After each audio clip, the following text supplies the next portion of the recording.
Bonjour Élise. Bonjour. Bonjour Gétro. Bonjour. Bonjour les auditeurs, j'espère que vous allez bien et que vous avez passé une très bonne semaine. Aujourd'hui, je pense qu'on va parler d'un sujet qui touche profondément tout le monde. C'est en fonction des caractères et de ce que vous avez vécu dans la vie. Est-ce que les épreuves rendent plus doux, plus douces? Ou au contraire, est-ce qu'elles nous ferment? Est-ce qu'être doux avec les gens, est-ce qu'être doux tout court, est-ce que c'est une force ou est-ce que c'est une faiblesse? Et je fais appel à vous, hein, comme d'habitude, pour m'éclairer sur le sujet. Et on va parler d'Ézéchiel. Élise, s'il te plaît, je souhaiterais que tu me lises Ézéchiel 24, versets 15 à 27. Alors, je vais lire 15 à 20, 21. D'accord. Puis le verset 24, si ça te va. Ah, ça me C'est va un très texte bien. un petit peu long. À partir du moment où ça reflète un petit peu la galère d'Ézéchiel. Normalement. Puis ce qu'il y a entre les deux, je vais essayer de le résumer. Merci. Le Seigneur m'a adressé sa parole. Il m'a dit, « Toi l'homme, je vais t'enlever tout d'un coup celle qui est la joie de tes yeux. Tu ne lui feras pas de funérailles, tu ne gémiras pas et tu ne pleureras pas. Ne montre pas ta peine, ne suis pas les coutumes de deuil. Au contraire, attache ton turban, garde tes chaussures aux pieds.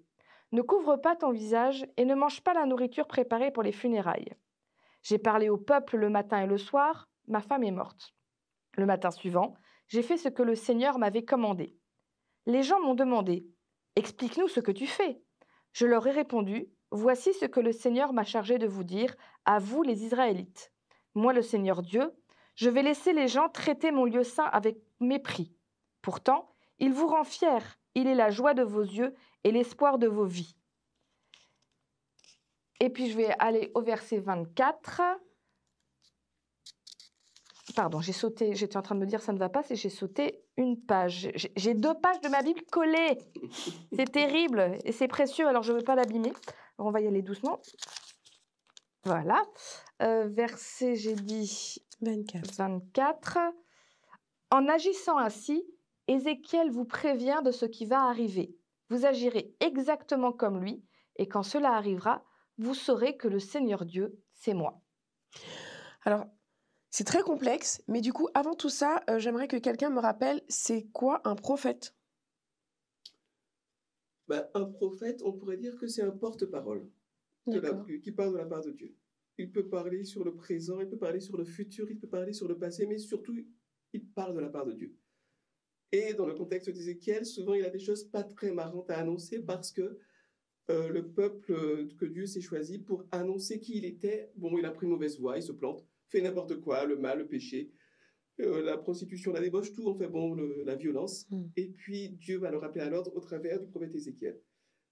Mais effectivement, c'est pas un boulot évident, je dirais, prophète. C'est pas un boulot que j'aimerais faire tous les jours. Pas dans ce contexte-là, en tout cas. Est-ce que ça ressemble un peu à un pasteur? Non. Non, dans le sens où, alors, dans le côté parler de Dieu, porter le message de Dieu, oui, il y a une partie qui est en commun. Maintenant, le prophète, il dédiait toute sa vie comme une image. Alors, le pasteur, il essaye quand même que sa vie soit cohérente avec ce que Dieu veut, etc. Mais là, par exemple, typiquement, si je ne connais pas, je lis le début là de ce qu'on a lu Ézéchiel, je fais, c'est qui ce malade de Dieu qui dit « je vais tuer ta femme et je t'interdis de faire le deuil ». Bonjour, non, c'est pas... Non, merci. Non, merci, on va aller voir les autres parce que... Ou alors je vais vivre sans Dieu parce que... Voilà. Il faut vraiment comprendre, alors déjà, se rappeler que dans la Bible, elle a été écrite il y a longtemps et dans une conception qui n'était pas complète. C'est-à-dire qu'au fur et à mesure qu'on avance dans la Bible, les gens comprennent de mieux en mieux qui est Dieu et comment il est. Mais Dieu n'a pas mis, toi tu vas dire mot à mot, ça, comme ça, comme ça, comme ça, comme ça. C'est des êtres humains, Dieu les inspire, il leur révèle qui il est et avec leurs propres mots, ils écrivent. Et à l'époque d'Ézéchiel, les gens avaient encore cette conception que tout vient de Dieu. Tout ce qui se passe, de toute façon, c'est Dieu qui l'a fait. Il pleut, c'est Dieu. Il y a soleil, c'est Dieu.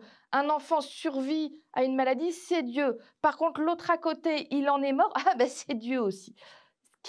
Quand on continue la Bible et surtout quand on va voir le Nouveau Testament, on se rend compte que ce n'est pas le cas. Que Dieu n'envoie pas le malheur, que Dieu ne tue pas les gens, voilà. Mais ben, on va trouver ces expressions comme « je vais tuer ta femme ». Alors après, c'est de la philosophie, c'est de la théologie.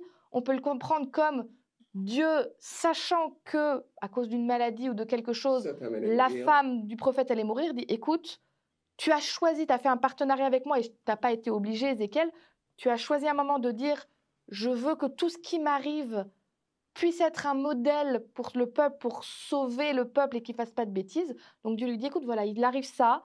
Ce que je te propose, c'est qu'on va utiliser en image ce que tu vis pour que ce peuple puisse comprendre quelque chose de façon forte et que ça aille dans les tripes et pas seulement dans la tête. Donc, tu vas faire quelque chose d'incompréhensible. Ta femme que tu aimes est morte. Tu vas prendre sur toi et faire comme si tu ne faisais pas le deuil pour que les gens soient interpellés et que tu leur dises, ben vous allez perdre des choses que vous aimez, mais tenez bon parce que vous savez que ce n'est pas la fin. » Il faut se rappeler que Ézéchiel a perdu sa femme, mais il sait que ce n'est pas une séparation pour toujours. Ézéchiel est un croyant, il est persuadé que Dieu, un jour, va ressusciter sa femme et donc il la retrouvera. Je ne dis pas que ça rend les choses plus faciles et qu'on n'est pas triste quand quelqu'un meurt. Ce n'est pas tout à fait le même impact que de se dire « je ne la reverrai jamais. Plus jamais, c'est fini, la séparation, elle est pour toute l'éternité ». Non. Alors, ça reste quelque chose de très difficile que moi, je n'aurais pas fait. Me demandez pas de faire ça. Ézéchiel, je ne sais pas quelle force de caractère il avait pour accepter. Moi, ça aurait dépendu de la femme. Hein. Laetitia, il va falloir que tu recadres ton mari. Il y a des trucs qui vont pas. Et pas qu'à l'écran. Alors, ce que dit Élise me semble excessivement important quand on lit la Bible. Excessivement. À savoir que Dieu se révèle à des gens qui ont des systèmes de croyances et il va se révéler à l'intérieur de leur système de croyances. Et si ces gens-là considèrent que Dieu est responsable de tout, il va se révéler comme s'il était responsable de tout, parce qu'ils sont incapables de concevoir autre chose. Mais à l'intérieur de cette révélation, il y a en germe tout ce qu'il faut pour que leur pensée évolue et que le même Ézéchiel finisse par dire, un peu plus loin dans Ézéchiel 33, c'est l'homme qui pêche qui va assumer les conséquences de son acte. Autrement dit, ce n'est pas Dieu qui va punir et qui va jeter. Donc, c'est pas évident de lire la Bible, en particulier les prophètes de l'Ancien Testament, si on n'a pas conscience que Dieu parle le langage de ceux à qui il se révèle. Un exemple très simple. À un moment donné, Dieu va dire au peuple d'Israël qui sort d'esclavage, qui est un peuple assez barbare, assez frustre, il va leur dire œil pour œil, dent pour dent, vie pour vie, blessure pour blessure. Ils sont à un certain niveau, ils sont là, en termes de développement moral, civilisationnel, intellectuel, émotionnel, ils sont vraiment au ras des pâquerettes. Œil pour œil, dent, pour eux, c'est un énorme progrès. Parce que c'était plutôt dans la vengeance et dans la surenchère de la vengeance, dans la démesure de la vengeance. Et donc, quand on leur dit ça, c'est un progrès qu'on leur fait faire. Mais 2000 ans plus tard, 3000 ans plus tard, on leur dit... Jésus, même. Jésus, voilà, exactement 1500 ans à peu près, à 2-3 siècles près, Jésus va leur dire, si on vous frappe sur la joue gauche, tendez aussi la droite. Et si quelqu'un veut te voler ton vêtement, donne-lui aussi ton manteau. Donc, on n'est plus du tout dans une logique de rétribution et pour œil, dent pour dent. Est-ce que Dieu a changé? Non. C'est le peuple qui a changé, qui a évolué, qui est capable d'entendre autre chose. Et la Bible, c'est ça. C'est pas une révélation qui tombe du ciel et tout est vrai, littéralement à prendre au pied de la lettre de A à Z. C'est l'histoire d'un Dieu qui se révèle progressivement à son peuple et qui se révèle en fonction du niveau du peuple en question. Et quand on lit ce prophète Ézéchiel-là, c'est important de le garder à l'esprit, sinon on se dit, mais Dieu est quelqu'un d'horrible, d'assassiner la femme d'Ézéchiel pour pouvoir parler au cœur du peuple. Pour pas qu'il y ait de malentendus avec ce que j'ai trop à dire, quand il dit... voilà, faut... malentendu quand je parle, Élise, tout est parfaitement limpide. En toute humilité. En toute humilité, évidemment. Si on lit la Bible, faut pas croire que tout est vrai à prendre au pied des lettres. J'ai trop pas en train de dire qu'il y a des choses fausses dans la Bible ou qu'on peut pas lui faire confiance. Je vais prendre une image. Vous prenez un dessin et pour l'instant, il y a du papier canson dessus et vous voyez qu'un petit bout. Et je sais pas moi, ce petit bout, c'est quelqu'un qui tend la main. Peut-être qu'il veut dire bonjour. Et puis on bouge un petit peu ce papier canson, donc on voit un petit peu plus du dessin qui apparaît. Et on voit que non, il voulait pas tendre la main pour dire bonjour, il tendait la main vers quelqu'un qui est par terre et visiblement il va l'aider à se relever. Et puis, vous tirez encore un petit peu et vous voyez que plus loin, il y a quelqu'un d'autre qui était en face, qui a les yeux froncés parce que c'est lui qui l'a fait tomber. Peu importe, l'idée c'est, il n'y a rien de faux. Le premier bout de dessin n'était pas faux, ne donnait pas une fausse information, mais pour tout bien comprendre, il faut voir l'entièreté de la page. Et du coup, dans la Bible, au fur et à mesure que la Bible écrit, on tire le papier et on en voit de plus en plus, de plus en plus. Du coup, ça ne contredit pas ce qu'il y avait avant, mais ça permet de mieux le comprendre, de le mettre dans un contexte complet. Et c'est pour ça qu'il faut lire toute la Bible pour être sûr de ne pas se tromper d'interprétation et partir dans quelque chose qui n'est pas ce que Dieu aurait voulu révéler. Oui, parce que si on se contente d'Ézéchiel 24, verset 16, aujourd'hui je vais t'enlever ta femme, et que c'est tout ce qu'on a lu de la Bible, évidemment, ça fait une image tout à fait tronquée. Merci pour cette clarification. J'ai une petite question par rapport à tout ce que vous avez dit. Est-ce que aujourd'hui, ça veut dire qu'il y a différentes attitudes à avoir en termes de deuil? Est-ce que tout le monde réagit de la même façon? On n'a pas les mêmes capacités, je pense. Peut-être que si tu perds quelqu'un de proche, tu seras peut-être plus affecté que moi, ou peut-être un petit peu moins qu'Élise. Qu'est-ce que Dieu, je vais pas dire préconise, mais nous incite à avoir comme comportement? Est-ce qu'il y a de la colère dans un deuil? Est-ce qu'il est préférable d'être le plus sage possible? Est-ce que Dieu impose-t-il un deuil franchement intériorisé? Alors déjà, des exemples de deuil dans la Bible, on en a quelques-uns. D'accord. Par exemple, moi j'ai toujours trouvé ça très choquant, ce ne serait pas du tout mon caractère, le roi David a perdu un enfant, un nouveau-né. Tant que l'enfant était en vie, on dit qu'il a prié, il a supplié, et voilà. Et on dit qu'à l'instant où l'enfant est mort, alors qu'avant il ne se rasait pas, il ne se lavait pas, etc., il s'est rasé, il s'est lavé et il a continué sa vie. Et pourtant, il était dévasté. Il a écrit des psaumes où on sent vraiment combien ça l'a brisé. On a dans le Nouveau Testament un monsieur qui s'appelle Lazare qui va mourir. Il a 2 sœurs. Et dans les 2 sœurs, on nous dit qu'il y en a une qui était à la maison en train de pleurer. Et l'autre, quand Jésus arrive, elle vient l'accueillir, elle organise, elle lui dit « Je crois en toi, si tu avais été là, tu aurais pu faire quelque chose ». Jésus ne fait de reproche ni à l'une, ni à l'autre.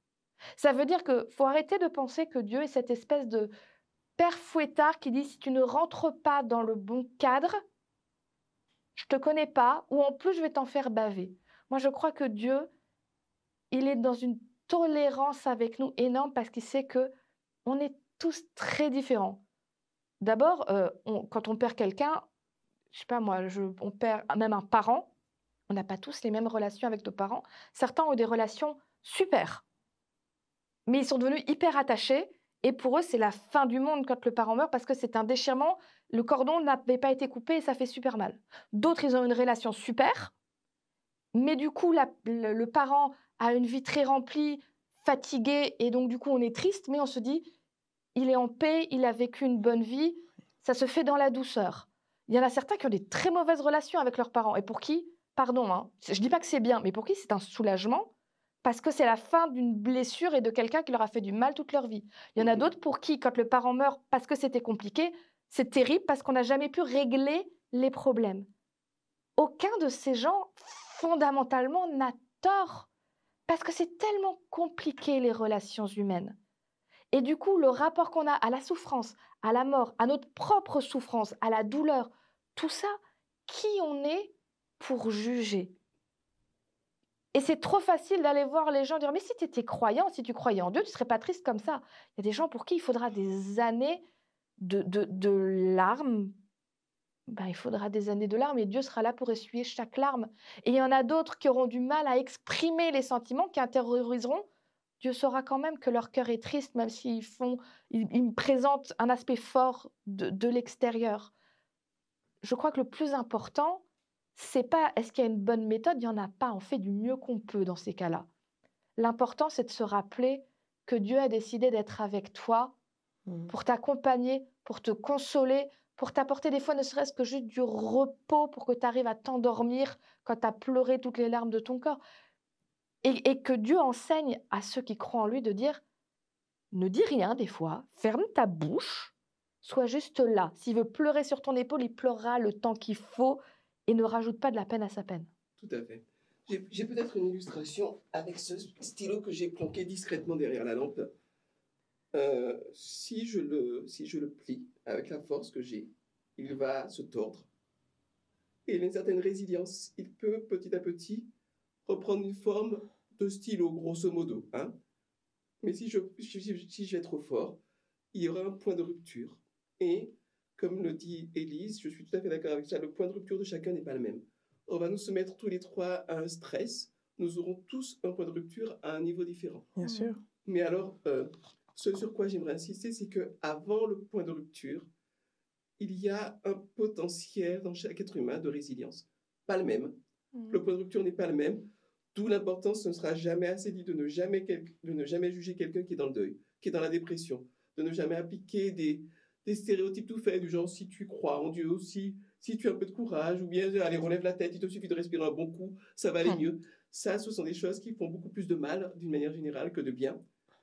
Par contre, à titre individuel, chacun, je pense, devrait être conscient de sa capacité de résilience. Et en fonction de la manière de se concevoir soi-même, de concevoir le monde. Et c'est là où les croyants, quelque part, ont un avantage. Alors cette fois-ci, je vais le dire, pas dans le sens du cocorico, mais il y a des scientifiques qui font régulièrement des études sur la résilience en cas de deuil, en cas de perte d'un être cher, d'un travail, d'une situation professionnelle, d'un divorce, voilà, ces grands événements dramatiques de la vie. Hein. Se sont rendus compte de ceux qui croient en un au-delà. Et malheureusement, je ne peux même pas faire la pub seulement pour les chrétiens parce que je voudrais bien de faire la pub que pour nous, mais bon, il faut être honnête, ceux qui croient dans un au-delà ou même dans une réincarnation sont moins dévastés que ceux qui ne croient en rien, qui se disent que quand c'est fini une fois pour toutes. Et donc, l'attitude mentale, psychologique, spirituelle que l'on a va changer. La résilience face à l'épreuve va être plus grande et le point de rupture va se déplacer, va aller un petit peu plus loin, on va tenir un peu mieux et on va se récupérer un petit peu mieux. D'où l'intérêt d'avoir confiance en Dieu et puis de croire en ses promesses. Et si je peux juste, c'est quelque part logique que les personnes qui croient en quelque chose, en un au-delà, au retour de Jésus, vivent un peu mieux les situations de deuil, de stress, etc. Je donne un exemple tout simple. Nafi, c'est une bonne amie à moi, c'est quelqu'un que j'aime beaucoup.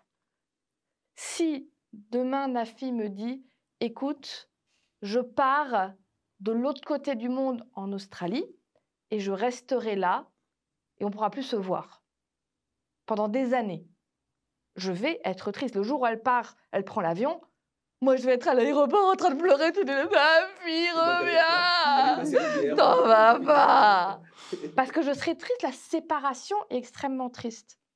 Mais si je sais que dans 10 ans, elle revient et qu'on pourra se revoir, je suis triste, mais j'ai un espoir. Si c'est simplement, elle part, elle ne reviendra jamais, et puis il n'y a pas le téléphone, et il n'y a pas le téléphone, elle est dans un endroit où on n'a pas de moyen de se contacter, la séparation étant définitive, je serai 10 fois plus dévastée. Alors, ce n'est qu'une image, évidemment, c'est imparfait, mais par rapport à la mort de quelqu'un, bien sûr que la séparation, même si on sait qu'on se revoit un jour, c'est terriblement difficile et on est dans la tristesse et on est dans la souffrance. Mais au bout de toute cette souffrance, il y a un espoir parce qu'on sait qu'on va se revoir. Donc c'est quelque part logique et je pense compréhensible de se dire, bah oui, avoir cet espoir-là, cette espérance, ça permet de mieux gérer la séparation. Quand j'ai perdu mon père au Cameroun, il était au Cameroun en 2000, j'y suis allé pour le deuil et j'ai fait ma crise contre Dieu. Hein, je l'ai engueulé. J'ai balancé tout ce que j'ai pu parce que j'étais pas content. Parce que j'aurais voulu qu'il empêche mon père de mourir. Enfin voilà. Mais c'est bon. C'est bon de pouvoir crier à Dieu et de dire mais écoute, qu'est-ce que tu fais? Tu es tout puissant, tu ne pouvais pas faire quelque chose. Enfin voilà. C'est bon de pouvoir extérioriser cette peine, cette souffrance et d'avoir cet interlocuteur qui est Dieu, y compris pour lui dire qu'on n'est pas d'accord, qu'on est révolté, qu'on lui en veut, qu'on a même la haine pour parler comme les jeunes, enfin en tout cas les jeunes de mon époque. Je ne sais pas comment on parle les nouveaux jeunes, mais on peut parler, à mon époque c'était comme ça qu'on disait. Et le peuple d'Israël, à un moment donné, s'est placé dans une situation dans laquelle il n'était plus l'interlocuteur de Dieu, et dans lequel Dieu n'était plus son interlocuteur. D'où l'impossibilité de faire un deuil normal. Parce que vous savez, chez ces peuples sémites, le deuil, c'est quelque chose de spectaculaire. Hein. C'est pas quelque chose de discret, intériorisé. Je suis dans le noir dans ma chambre. Non, je déchire mes vêtements, je me couvre de cendres, je me rase le crâne. On fait appel à des pleureuses.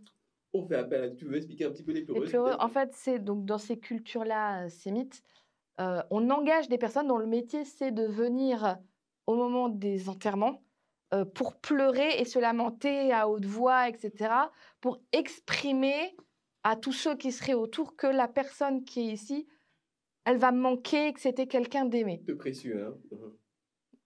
C'est culturel, ça se juge pas, je pense, c'est vraiment, c'est intégré de dire, il faut qu'on sache que la personne qui était là était aimée.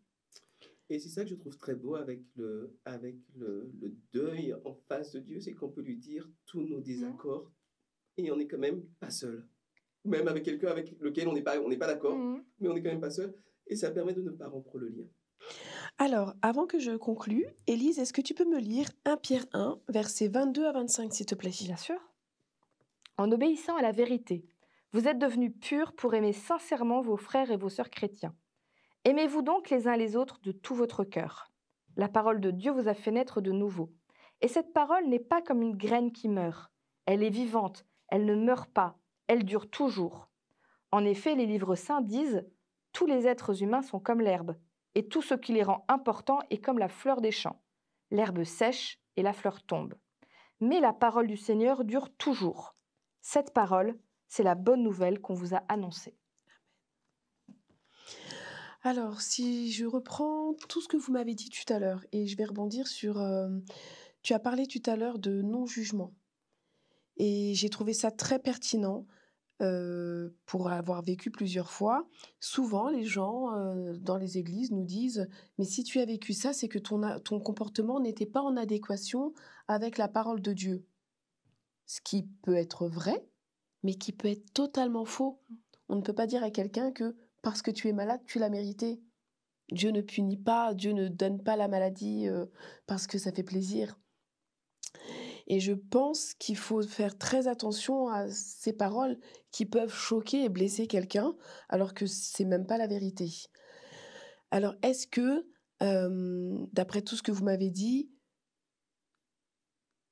la patience, la douceur, les épreuves, le deuil, parce qu'on a vécu toutes ces choses, nous rend un peu plus empathes, nous rend plus doux avec les autres. Si Élise, tu as le pied dans le plâtre et que je l'ai déjà vécu et je sais à quel point c'est handicapant, si tu viens avec, je pourrais te dire, ma pauvre, je sais que tu vas galérer et que pour prendre ta douche et que pour te déplacer, tu ne peux pas conduire. Je sais exactement ce que tu vas vivre.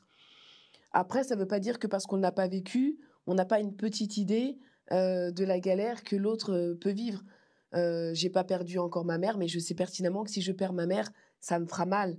Donc, avec le temps et avec ce que vivent les autres, on est en mesure de pouvoir épauler son prochain, mais c'est surtout de se dire que la Bible a toutes les paroles réconfortantes pour nous donner de la douceur pour pouvoir accompagner les autres.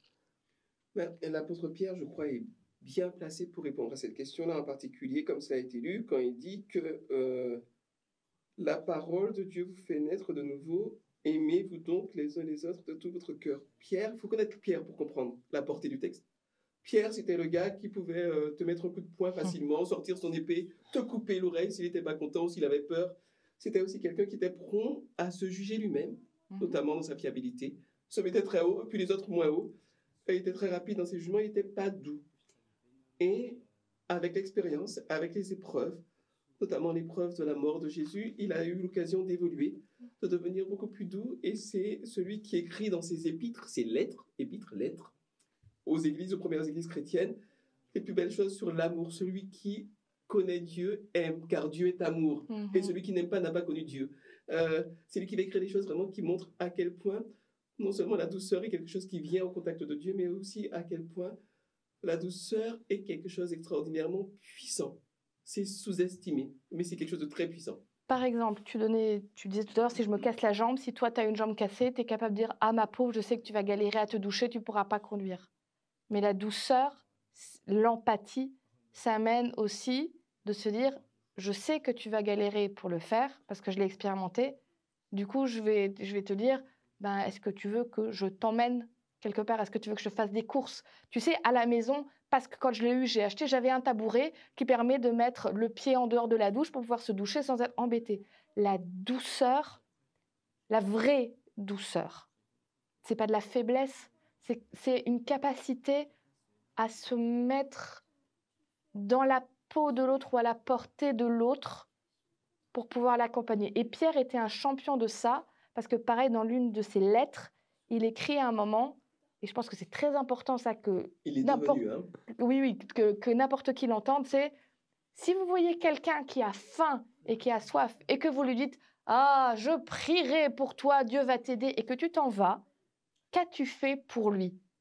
Va t'occuper de lui, donne-lui à manger, donne-lui à boire. Pierre était vraiment dans cette idée de dire, on est dans un accompagnement. Parfois, il n'y a rien qu'on peut faire. Hein. Comme on a dit sur le deuil, des fois, tu peux juste être là, en silence, et c'est déjà faire. Et la douceur, je pense qu'autour de cette table, on n'est pas des gens... Notre première caractéristique, quand les gens nous rencontrent, ce n'est pas forcément la douceur. Ça va être l'énergie, la bonne humeur, le sourire. Mais on ne va pas être classé parmi les gens à premier abord doux. Pourtant, moi, je peux témoigner, et j'ai été malade, et j'ai eu des choses difficiles dans ma vie, et Nafi et Jétro ont exprimé de la douceur avec moi, dans l'écoute qu'ils ont eue, dans les coups de main qu'ils m'ont donnés, dans cet accompagnement où je me suis sentie en sécurité, écoutée et comprise. Donc, être doux, c'est pas forcément une caractéristique extérieure où tout de suite, ah, lui, il est doux. C'est pas être mou. Hein. C'est pas être mou. Être doux, c'est être capable, dans les moments importants, d'être là sans être dans l'agression, dans je vais te forcer, je vais trouver tes solutions, je vais bousculer ta vie. Non, c'est vraiment dans cet accompagnement qui fait que la personne se sent en sécurité. Et qui adoucit la vie. C'est vrai. Du coup, pour que je puisse dire au revoir à nos auditeurs correctement, je souhaiterais que vous me donniez 2 commandements sur la douceur ou sur l'amour. De commandements? Oui. J'en ai un qui est « Tu aimeras ton prochain comme toi-même ». Ça, c'était pas difficile. Hein. C'était très facile. Et un deuxième. Ça a le droit d'être des commandements à notre sauce à nous, avec les valeurs de la Bible, mais à notre sauce à nous. Exactement. Quelque chose qui pourrait laisser les auditeurs avec 2 textes qui vont garder et qui vont les réchauffer. Parle moins et écoute plus quand quelqu'un est dans la souffrance. Et puis, alors, ça va quand même avec ce que j'ai trop dit. Moi, je ne vais pas dire ne fais pas aux autres que tu ne veux pas qu'on te fasse. Je vais dire fais aux autres ce qu'il a besoin que tu lui fasses. Amen. Jétro, bonne semaine. Merci pour ce super texte de la fin. Merci à toi. Élise, merci pour ce super texte. Et puis, à nos chers auditeurs, je vous souhaite une bonne semaine avec ces 2 textes. Essayez d'en faire quelque chose de bien. Bonne semaine.